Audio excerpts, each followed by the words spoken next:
아버지, 그 술 절대 마시지 마세요! 딸네 집에서 저녁 식사를 하던 김성호에게 걸려온 아들의 전화. 그 목소리엔 절박함이 가득했습니다. 아버지, 거기 있는 술 마시지 마세요! 아무것도 드시지 마세요! 30년 소방관 경력이 만든 예리한 직감이 순간 경보를 울렸습니다. 유난히 자주 걸려오던 딸의 전화들, 과도한 음식 대접, 그리고 이상하게 쓴맛이 강한 술까지. 딸과 사위는 숨죽인 채 그의 행동을 지켜보고 있었습니다. 김성호는 아직 몰랐습니다. 평생 화마 속에서 사람들을 구해온 영웅이 정작 가장 믿었던 가족에게 생명의 위협을 받게 될 줄은. 시작은 사흘 전 월요일 아침. 김성호는 새벽 5시에 눈을 떴습니다. 30년 소방관 생활이 몸에 새긴 습관이었죠. 은퇴한 지 5년이 지났지만 여전히 몸은 현역의 리듬을 기억했습니다. 경기도 양평 전원주택에서의 노후는 생각보다 평온했습니다. 아내를 떠나보낸 지 6년, 처음엔 적막함이 견디기 어려웠지만 이제는 혼자만의 시간도 괜찮았습니다.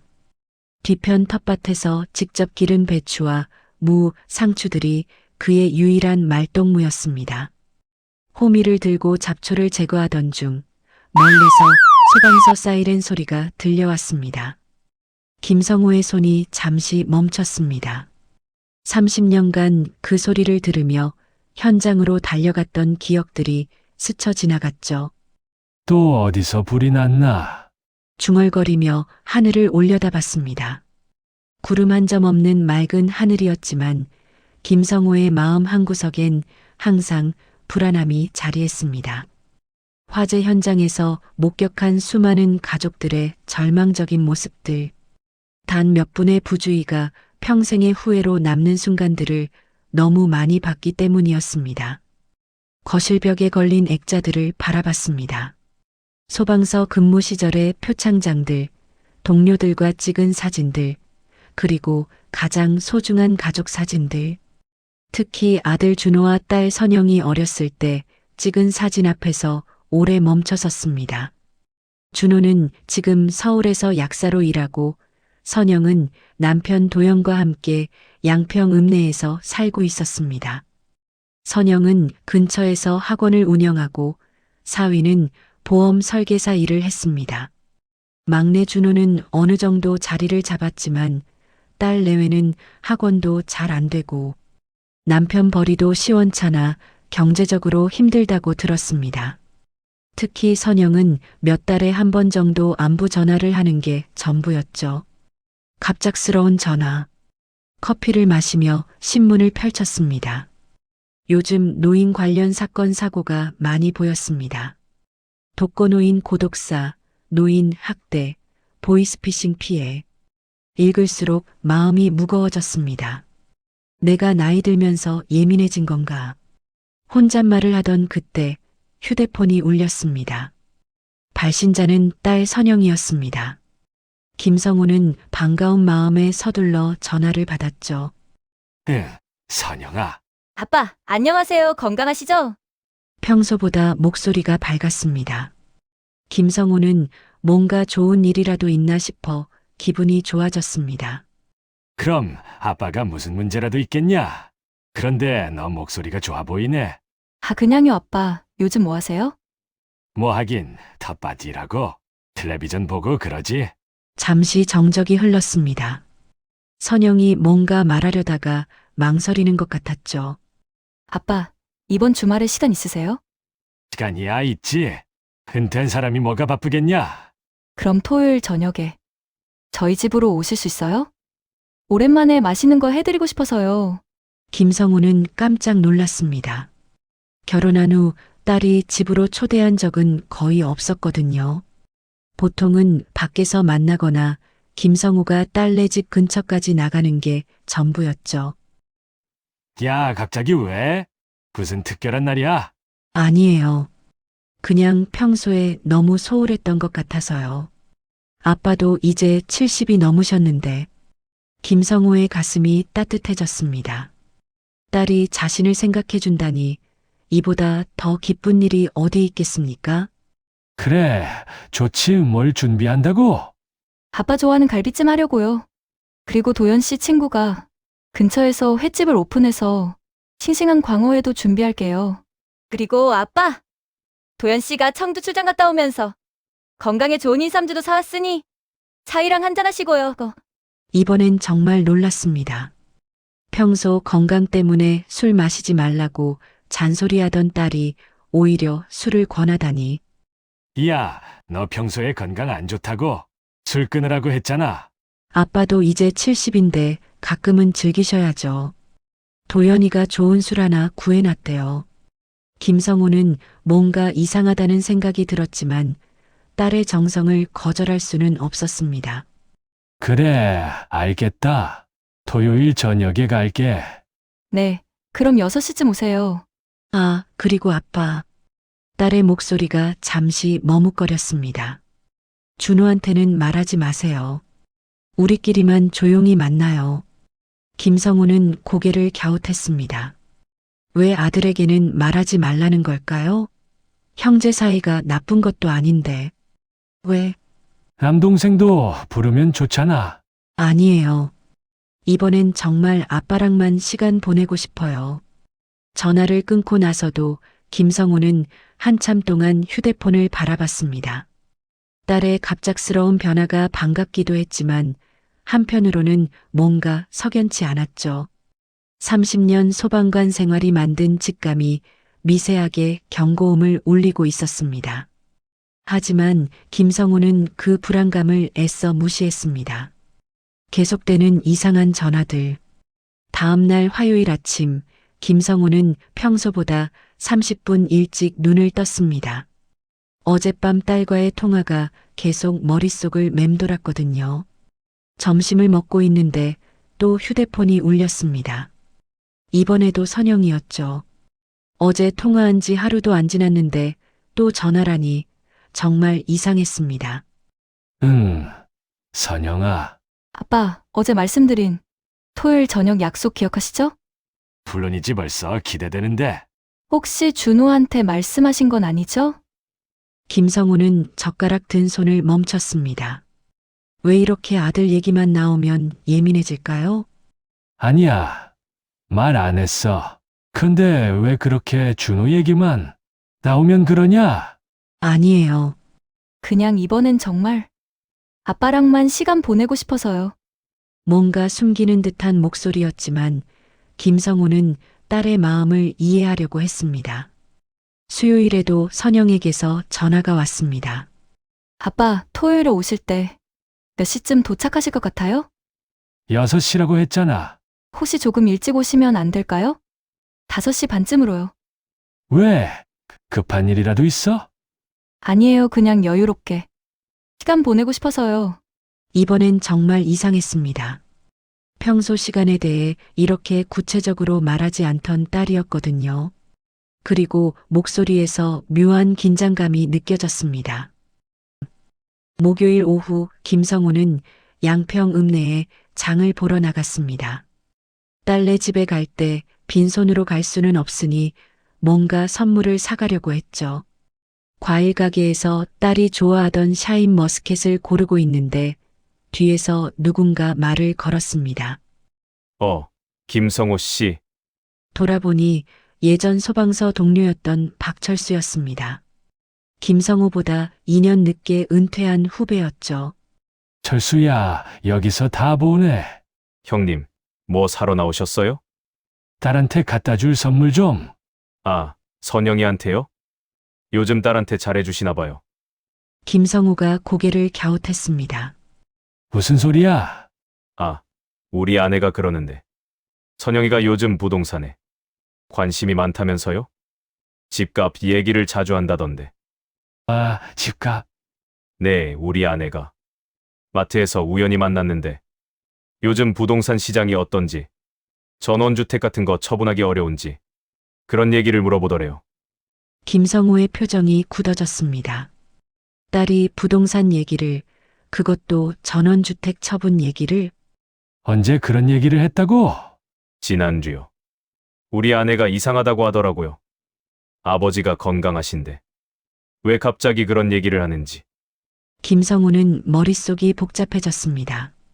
딸이 자신 몰래 부동산 처분에 관심을 보이다니 혹시 경제적으로 어려운 일이라도 있는 건 아닐까요?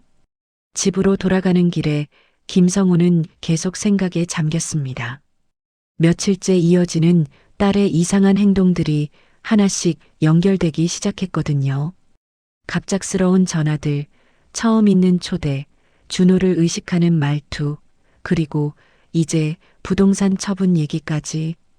그날 밤 김성우는 선영에게 직접 전화를 걸어봤습니다. 선영아, 나야. 아, 아빠. 웬일로 아빠가 먼저 전화하셨어요? 목소리가 당황스러워 보였습니다. 별거 아니고, 혹시 요즘 어려운 일이라도 있냐? 어려운 일이요? 무슨 말씀이에요? 그냥 뭔가 필요한 거라도 있으면 말해달라는 얘기야. 잠시 정적이 흘렀습니다. 선영이 뭔가 망설이는 것 같았죠. 아빠, 정말 아무 일 없어요. 그냥 아빠가 보고 싶어서 초대하는 거예요. 그래, 알겠다. 그럼 토요일에 보자. 전화를 끊고 나서도 김성우는 불안감을 떨칠 수 없었습니다. 30년 소방관 생활 동안 위험을 감지하는 능력을 기른 그였기에 이런 미묘한 변화들이 더욱 신경 쓰였죠. 토요일 오후 5시 김성우는 평소보다 정성스럽게 차려입었습니다. 짙은 남색 정장에 깔끔하게 다린 와이셔츠, 그리고 딸이 몇 년 전 선물해준 넥타이까지. 손에는 어제 사온 샤인 머스켓 한 박스를 들고 현관문을 나섰습니다. 딸네 집까지는 차로 약 20분 거리였습니다. 택시 안에서도 김성우는 계속 마음이 설렜습니다. 딸이 직접 준비한 음식을 먹는 게 언제 적이었을까요? 양평 읍내 아파트 단지에 도착한 것은 5시 25분이었습니다. 딸이 5시 반에 오라고 했으니 딱 맞는 시간이었죠. 엘리베이터를 타고 15층에 올라가는 동안 김성우는 왠지 모르게 긴장됐습니다. 30년 소방관 생활 동안 수많은 위험한 상황을 겪었지만 지금처럼 심장이 두근거린 적은 별로 없었거든요. 초인종을 누르자 곧바로 발소리가 들렸습니다. 빠른 걸음이었죠. 마치 문 앞에서 기다리고 있었던 것처럼. 문이 열리자 선영이가 맞아주었습니다. 평소보다 화장을 지나치게 한 것 같았고 밝은 웃음을 짓고 있었지만 눈가가 미세하게 떨리는 게 보였습니다. 화장으로도 가리지 못한 긴장감이었죠. 어머, 아빠. 정말 멋지게 차려입고 오셨네요. 그래, 딸이 정성껏 준비한다니까. 나도 좀 격식을 차려야지. 선영이가 김성우의 뒤를 힐끔 봤습니다. 마치 다른 사람이 따라오지 않았나 확인하는 듯한 시선이었죠. 혼자 오셨죠? 이상한 질문이었습니다. 당연히 혼자 올 텐데 왜 확인하는 걸까요? 그럼 뭐 죽은 마누라라도 데려올 줄 알았냐? 김성우가 농담으로 받아치자 선영이 어색하게 웃었습니다. 아, 그게 아니라 준호한테 얘기는 안 하셨죠? 또 준호 얘기였습니다. 왜 이렇게 아들을 의식하는 걸까요? 응, 내가 우리끼리만 만나자고 해서. 선영의 표정이 살짝 안도하는 것 같았습니다. 과도한 대접. 신발을 벗고 거실로 들어선 김성우는 깜짝 놀랐습니다. 식탁 위의 광경이 예상을 훨씬 뛰어넘었거든요. 마치 생일상이라도 차린 듯 했습니다. 싱싱한 광어회가 큼직하게 썰려 접시 가득 담겨 있었고 갈비찜은 윤기가 줄줄 흐르며 김이 모락모락 올라왔습니다. 그 옆에는 전복구이, 잡채, 각종 나물들까지. 평소 딸네 집에서 본 것 중 가장 화려한 상차림이었죠. 그때 안방에서 사위 도연이 나왔습니다. 평소보다 말끔한 차림이었고 얼굴에는 환한 웃음을 띠고 있었지만 어딘지 어색해 보였죠. 아버님 오셨어요? 오늘 멋지시네요. 그런가? 고맙네. 근데 이게 너무 과하잖아. 돈 많이 들었겠네. 근데 혹시 오늘 무슨 날인가? 선영이가 부엌에서 앞치마를 벗으며 나왔습니다. 아빠, 평소에 아버님한테 잘못한 게 많은데 이 정도는 해야죠. 그런데 아빠 베란다 좀 가보세요. 아빠가 좋아하시는 화초들을 제가 키우고 있어요. 화초를? 내가? 네, 요즘 취미로 시작했어요. 아빠가 키우시던 선인장이랑 똑같은 걸로 샀어요. 선영이가 베란다 쪽을 가리키며 말했습니다. 그리고 도연과 잠깐 눈빛을 교환했죠. 뭔가 신호를 보내는 것 같았습니다. 그래, 한번 보자. 김성호가 베란다로 향하는 동안 선영이가 도연에게 작은 고갯짓을 했습니다. 도연이 재빨리 부엌으로 향하는 것이 보였죠. 마치 뭔가 준비할 일이라도 있는 것처럼. 베란다에는 정말로 여러 화초들이 놓여 있었습니다. 선인장, 다육식물들이 깔끔하게 정리되어 있었죠. 김성호가 화초들을 구경하는 동안 부엌에서 부산스러운 소리가 들렸습니다. 뭔가 준비하는 소리였는데 이상하게 급박해 보였죠. 이거 정말 잘 키웠네. 언제부터 했어? 한두 달 정도 됐어요. 아빠 생각하면서 키우고 있어요. 선영의 목소리가 약간 떨렸습니다. 김성호가 베란다에서 돌아올 때 도연이 재빨리 부엌에서 나와 자리에 앉았죠. 마치 아무 일도 없었다는 듯이. 선영이가 아버지를 상석에 앉혔습니다. 의자를 빼주면서도 계속 아버지의 표정을 살폈죠. 마치 기분이 어떤지 확인하려는 듯. 아빠, 편하게 앉으세요. 오늘은 정말 아빠 모시는 날이니까. 김성호가 자리에 앉자 선영이 재빨리 술병을 집어들었습니다. 그리고 아버지 앞잔에 술을 따르기 시작했죠. 투명한 액체가 잔에 부어지는 모습을 보며 김성호는 뭔가 이상함을 느꼈습니다. 평소 인삼주라면 황갈색을 띄어야 하는데 이 술은 너무 맑았거든요. 그리고 뭔가 가루 같은 게 떠다니는 것 같았습니다. 잔에 가까이 갔을 때 평소 인삼주와는 다른 냄새가 났죠. 이 술 좀 이상하네. 인삼주인데 가루 같은 게 떠다니는 것 같아. 선영이 잠깐 당황하는 듯 했지만 곧 웃으며 대답했습니다. 이건 프리미엄 인삼주라서. 정제 과정을 특별히 거쳐서 만대요. 그래서 인삼이 더 많이 들어가서 인삼 가루가 보이는 거예요. 김성호는 의심스러웠지만 딸이 정성껏 준비한 것을 의심할 수는 없었습니다. 하지만 30년 소방관 경험이 만든 본능이 계속 경고음을 울리고 있었죠. 자, 아버님, 건배하시죠. 도연이 자신의 잔을 들며 말했습니다. 그런데 이상했습니다. 도연의 잔에는 술이 아니라 물이 들어 있었거든요. 자네는 왜 물인가? 저는 운전해야 해서요. 나중에 아버님 댁까지 모셔다 드리려고. 그럴듯한 대답이었지만 김성호는 뭔가 석연치 않았습니다.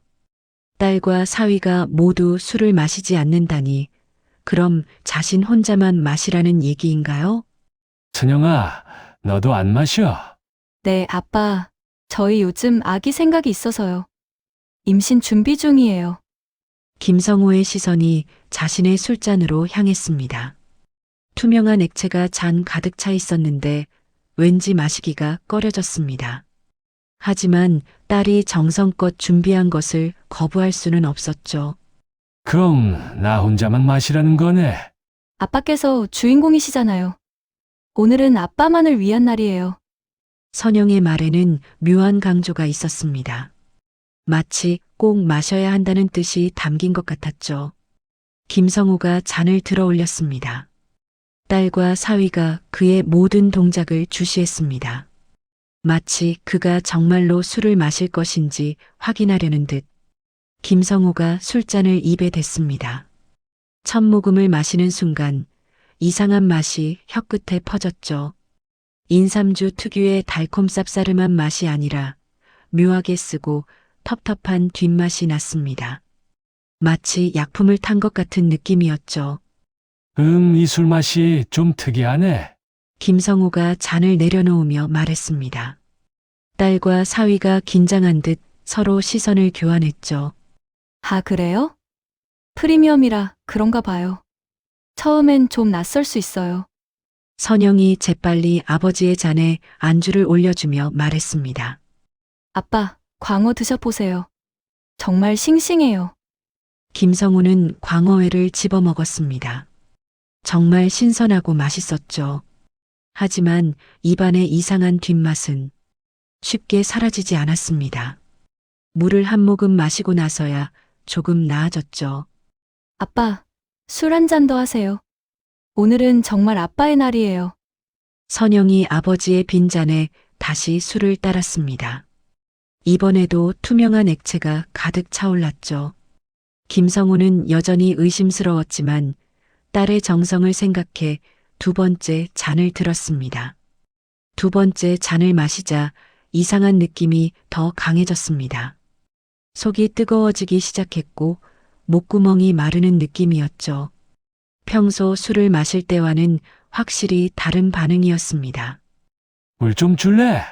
네, 바로 가져다 드릴게요. 선영이 벌떡 일어나 부엌으로 갔습니다. 물을 가져오는 동안 김성우는 자신의 몸 상태를 점검해 봤죠.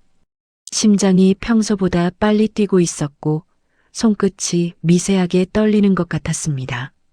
도연이 김성우의 표정을 유심히 관찰하고 있었습니다. 마치 변화를 기다리는 것처럼 말이죠. 아버님, 기분은 어떠세요? 술이 좀 돌기 시작하시나요? 글쎄, 평소보다 빨리 취하는 것 같네. 실제로 김성우는 이상함을 느끼고 있었습니다. 평소 한 병도 끄떡없던 그였는데 고작 두 잔 마시고 이렇게 어지러울 리가 없었거든요. 선영이 물을 가져다 줬습니다. 김성우가 물을 마시는 동안 딸과 사위가 조금 떨어진 부엌에서 조용히 대화를 나눴죠.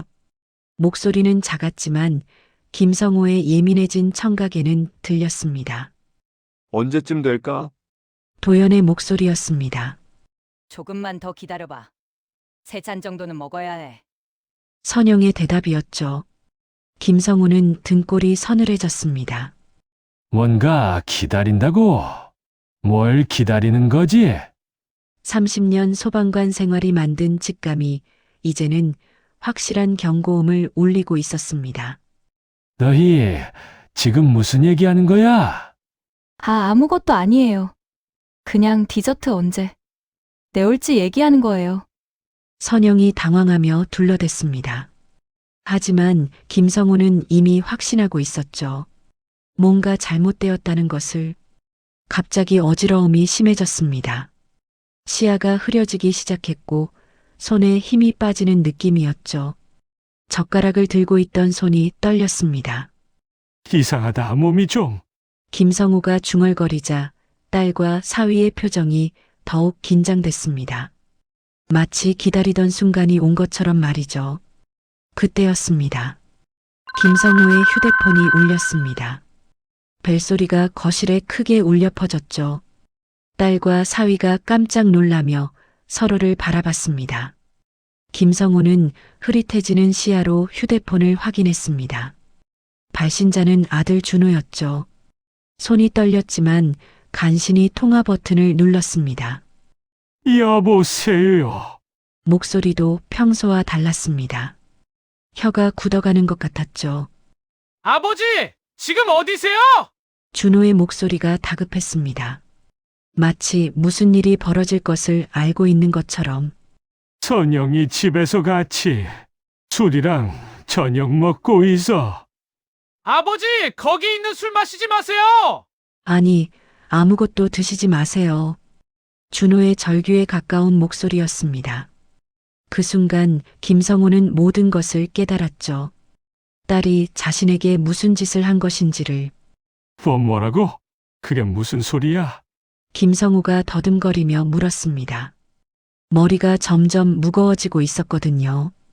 아버지! 제가 지금 가고 있어요!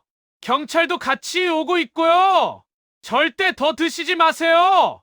전화기 너머로 준호의 급한 발걸음 소리와 자동차 소음이 들렸습니다.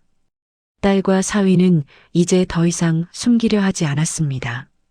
그들의 표정에는 당황과 분노가 뒤섞여 있었죠. 아빠, 그 전화 끊으세요. 선영의 목소리가 차가워졌습니다. 더 이상 다정한 딸의 모습이 아니었죠. 왜 이러는 거야? 김성우가 힘없이 물었습니다. 의식이 점점 흐려지고 있었거든요. 하지만 마지막 정신력으로 버티고 있었습니다. 아버지, 정신 차리세요. 준호가 전화기 너머로 소리쳤습니다. 10분 후에 도착해요. 그때까지 버티세요. 김성우는 간신히 고개를 끄덕였습니다. 30년 소방관 생활이 만든 강인함이 그를 지탱하고 있었죠. 하지만 몸은 점점 말을 듣지 않았습니다. 딸과 사위가 서로 급하게 뭔가 상의하는 모습이 흐릿하게 보였습니다. 그들도 예상보다 일이 틀어진 것을 알고 있었죠. 이제 시간이 얼마 남지 않았어. 도연이 시계를 보며 말했습니다. 김성호는 마지막 힘을 다해 자리에서 일어나려 했습니다. 하지만 다리에 힘이 들어가지 않았죠. 의자를 붙잡고 간신히 서 있을 뿐이었습니다. 전화기를 꽉 쥔 채 아들의 목소리에 집중하려 했습니다. 30년 소방관 생활이 만든 강철 같은 의지력이 그를 지탱하고 있었습니다. 아버지, 들리세요? 절대 더 드시지 마세요. 그리고 전화 절대 끊지 마세요. 준호의 절박한 목소리가 전화기 너머로 들려왔습니다. 듣고 있다. 김성우가 간신히 대답했습니다. 혀가 굳어가는 것 같았지만 정신만은 또렷이 유지하려 했죠. 선영과 도연이 서로 급하게 눈빛을 교환했습니다. 상황이 완전히 틀어진 것을 알고 있었거든요. 그들의 계획에는 없던 변수였습니다. 아빠, 그 전화 끊으세요. 준호가 왜 갑자기 이러는지 모르겠어요. 선영이 여전히 연기를 하고 있었습니다. 하지만 이제는 목소리에 당황함이 역력했죠. 김성우가 딸을 바라봤습니다. 흐릿한 시야 속에서도 선영의 표정이 보였습니다. 더 이상 다정한 딸이 아니었죠. 차가우면서도 초조한 모습이었습니다. 선영아, 너희 도대체 무슨 짓을 한 거니? 김성우가 힘겹게 물었습니다.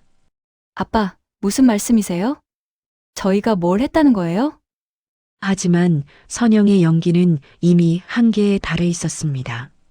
손이 떨리고 있었고 시선을 제대로 마주치지 못했거든요. 그때 전화기에서 준호의 목소리가 더 크게 들렸습니다. 아버지, 사위가 졸피뎀을 구입했어요. 수면제예요. 술에 타면 위험해요. 그리고 아버지 이름으로 생명보험도 4개나 가입되어 있어요. 보험 수익자는 전부 선영이 이름으로 되어 있고요. 순간 정적이 흘렀습니다. 거실의 모든 것이 멈춘 것 같았죠. 김성호의 눈빛이 변했습니다. 흐릿했던 의식이 순간적으로 또렷해졌습니다. 30년간 화재 현장에서 생사를 가르던 그 예리함이 되살아났죠. 졸피뎀! 김성호가 천천히 입을 열었습니다. 목소리는 여전히 힘이 없었지만 그 안에는 분노가 끓고 있었습니다. 그게 뭔지 아냐? 도연이 화들짝 놀라며 일어섰습니다. 더 이상 숨길 수 없다는 것을 안 거죠. 아버님, 오해예요. 그건 오해라고요. 김성우가 테이블을 짚고 간신히 몸을 일으켰습니다. 다리는 후들거렸지만 분노가 그를 지탱해주고 있었죠. 수면제를 술에 타서 딸을 죽이려 한 게 오해냐? 선영과 도연의 얼굴이 창백해졌습니다. 특히 도연은 어찌할 바를 모른 채 덜덜 떨고 있었습니다. 선영이 뒤로 물러섰습니다. 끝까지 모른 척하려 했습니다. 인정하는 순간 끝인 걸 알기 때문이었습니다. 아빠, 음식 잘 드시다가 갑자기 무슨 소리예요? 그 뭐야? 김성우가 있는 힘을 다해 소리쳤습니다. 30년 소방관 시절의 우렁찬 목소리는 아니었지만 그 안에 담긴 분노는 거실을 가득 채웠죠. 너희가 내 딸인 나를 김성호의 목소리가 떨렸습니다. 분노보다는 배신감이 더 컸거든요. 아빠, 뭔가 오해하시는 거예요. 오해라고요. 김성호가 술병을 집어들었습니다. 손이 떨렸지만 병을 놓치지 않았죠. 그럼 너희가 마셔봐라. 순간 선영과 도연이 얼어붙었습니다. 뭐라고요? 이 술을 너희가 마셔봐라. 아무것도 안 탔다면 마실 수 있겠지. 김성호가 병을 들고 한 걸음 다가갔습니다. 비틀거렸지만 그 모습이 오히려 더 무서웠죠. 아버님, 저희는 마셔. 김성호가 고함을 질렀습니다. 그 순간 소방관 시절의 카리스마가 되살아났죠. 내 딸이 아무 이상도 없는 건강에 좋다던 술을 왜 못 마셔? 이 술을 마시면 내가 오해했다고 인정하고 사과하마. 도연이 벌벌 떨며 뒤로 물러섰습니다. 아버님, 진정하세요. 진정. 김성호는 분노했습니다. 내가 죽어가는데 진정하라고?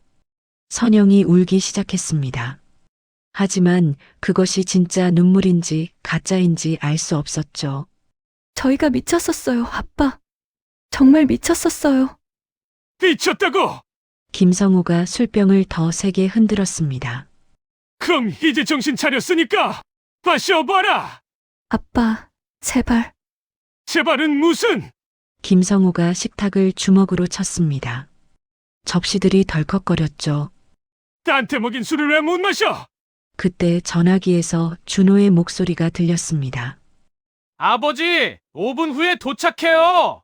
선영과 도연이 서로를 바라봤습니다. 시간이 얼마 남지 않았다는 것을 알았죠. 아버님, 정말 죄송해요. 도연이 무릎을 꿇었습니다. 저희가 빚이 너무 많아서. 이 김성호가 되물었습니다. 피 때문에 나를 죽이려 했다고? 평생을 뒷바라지하면서 키웠는데 뭐가 어째 돈 때문에 이 애비를 죽이려 했다고? 그래, 얼마인데? 얼마길래 사람을 죽이려 했는지 말이나 한번 들어보자. 4억이에요. 저희가 감당할 수 없는 4억. 김성호가 코웃음을 쳤습니다. 고작 사업비 때문에 사람 목숨을, 그것도 내 애비 목숨을. 그는 거실 구석의 서류 가방을 가리켰습니다. 김성호는 양평으로 오기 전 용산에 있는 아파트를 팔지 않고 이사 왔다가 요즘 매매를 하려고 부동산 등기를 가지고 다니고 있었습니다. 물론 아들과 딸은 그 집이 자가인 줄도 몰랐고 월세인 줄 알고 있었습니다. 저기 부동산 등기부 봐라. 선영과 도연이 놀란 표정으로 가방을 바라봤습니다.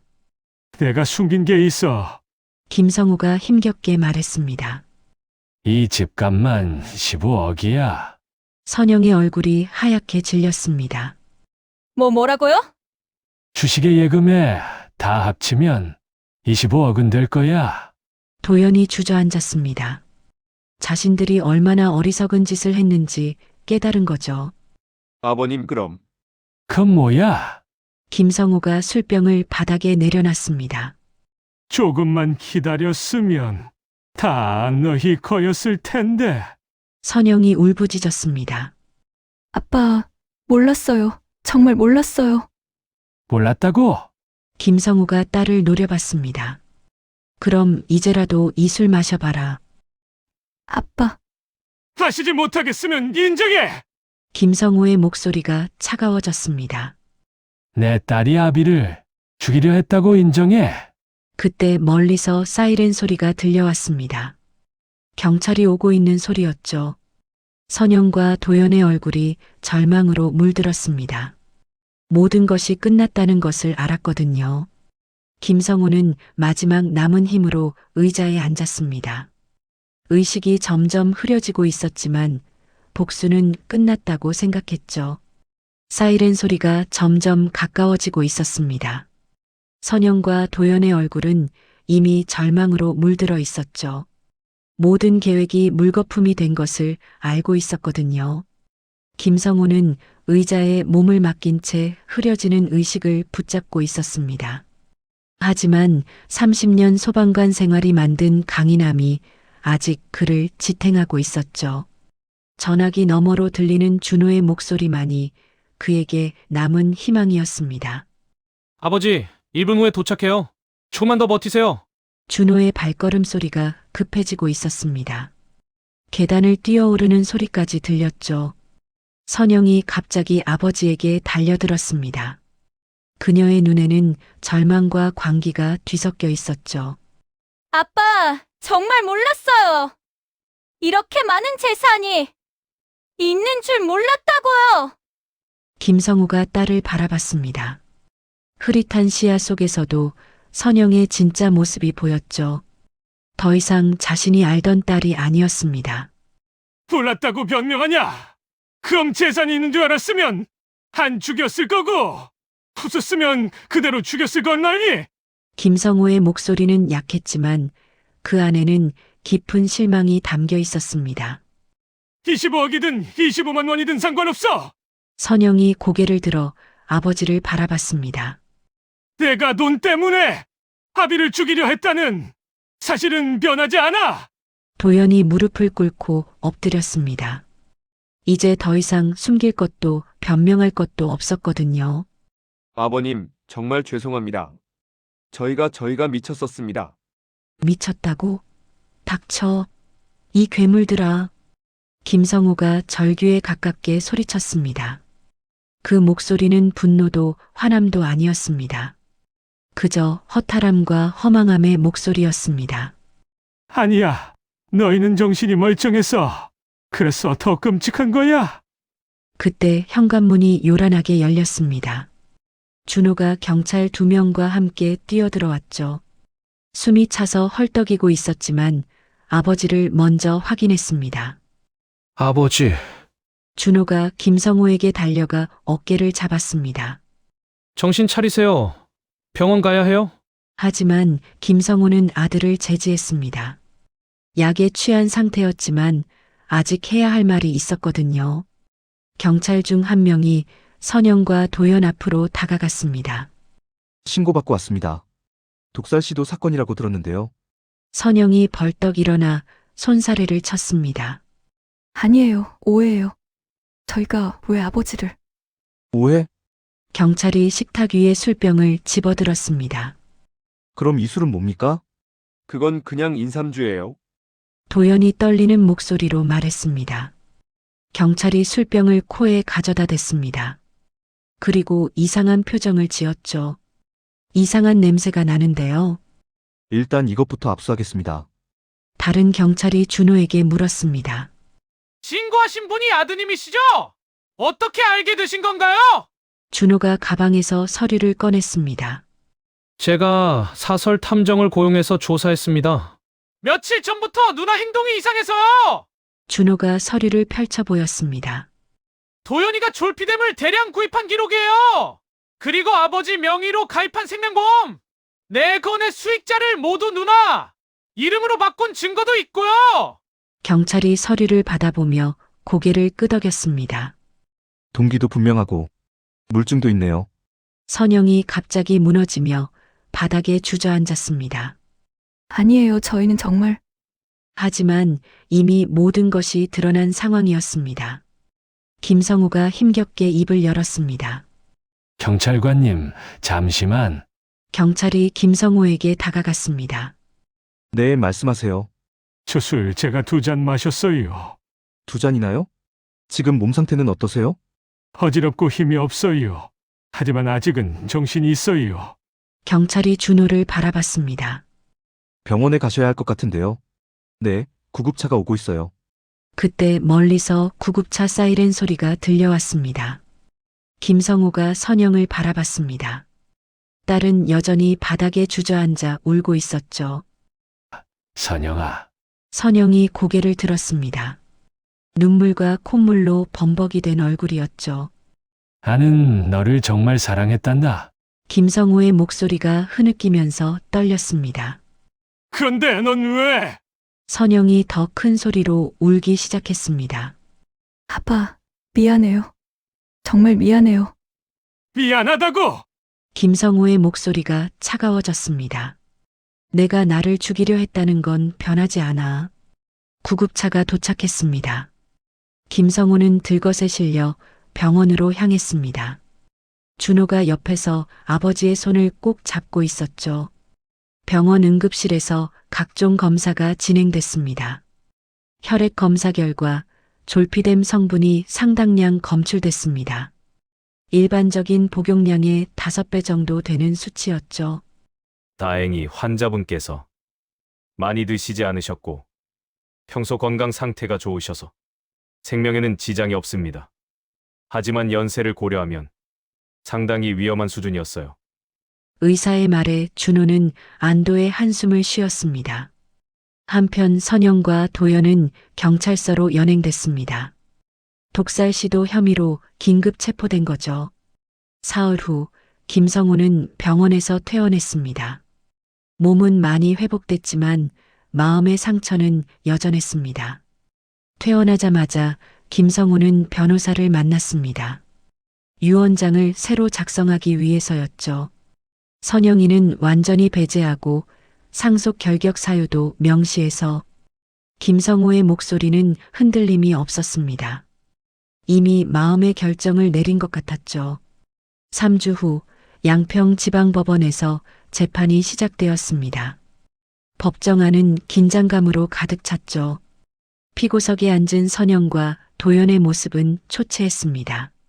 선영은 눈이 퉁퉁 부어 있었고 도연은 고개를 푹 숙인 채 손을 꼬고 있었어요. 반대편 증인석에는 김성우가 앉아 있었습니다. 여전히 약간의 후유증으로 몸이 무거웠지만 그의 눈빛은 여전했습니다. 30년 소방관 생활이 새긴 그 강인함이 이제는 법정에서 빛을 발하고 있었죠. 검사가 먼저 입을 열었습니다. 피고인들은 피해자 김성우 씨의 술에 졸피뎀을 타서 살인 미수 혐의로 기소되었습니다. 증거는 명백합니다. 약물 구입 기록, 생명보험 가입 내역, 그리고 피해자의 혈액 검사 결과까지. 동기는 빚 때문이었습니다.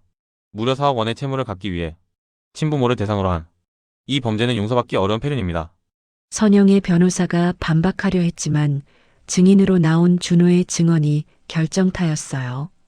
준호는 차분하지만 단호하게 말했습니다. 누나의 행동이 이상해서 사설 탐정을 고용했습니다.